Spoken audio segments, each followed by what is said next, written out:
Hey everybody, my name is Annie and I'm a tutor at the Mississippi College Writing Center. Today I'm just creating this short video to give you some tips on using the MLA citation style. So the first step for using this citation style is to set up the general formatting of your document. To do this, you should choose a font that is easy to read, such as Times New Roman. Use 12-point font, 1-inch margins, and double spacing. You should also include your last name along with each page number in the top right corner of every page. And for MLA, a title page is not required unless your professor asks you to have one.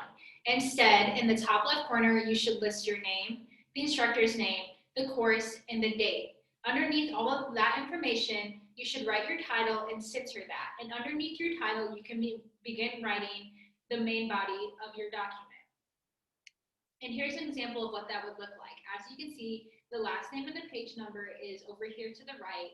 They have all of the information, including the student's name, the professor's name, the course, and the date over to the left. And then underneath that information, they have the title centered in the document, and then they have the body of the text written here. So once you've set up your document, you're ready to begin using MLA in-text citations. So you have two options for your in-text citations. You can either use narrative citations or parenthetical citations.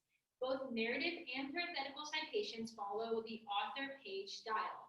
So with that, the narrative citations would have the author's name written out in the sentence, and then at the end of the page, you would put, and at the end of the sentence, you would put the page number in parentheses. And for parenthetical citations, you would put at the end of the sentence, the author's name, space, and then the page number in parentheses. And you can see those two examples right here. So once you finish your in-text citations, you can begin working on your Works Cited page. So every entry in the Works Cited page should include the author, the title of the source, the title of container, other contributors, version, number, publisher, publication date, and location. Of course, not every source is going to have all of that information available, but do your best to include as much information as you can.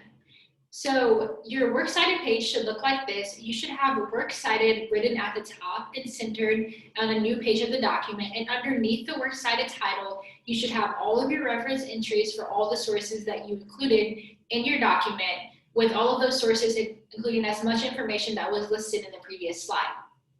And as with any reference page, you should always have the first line flushed to the left and all of the other lines indented. The sources should also be ordered alphabetically.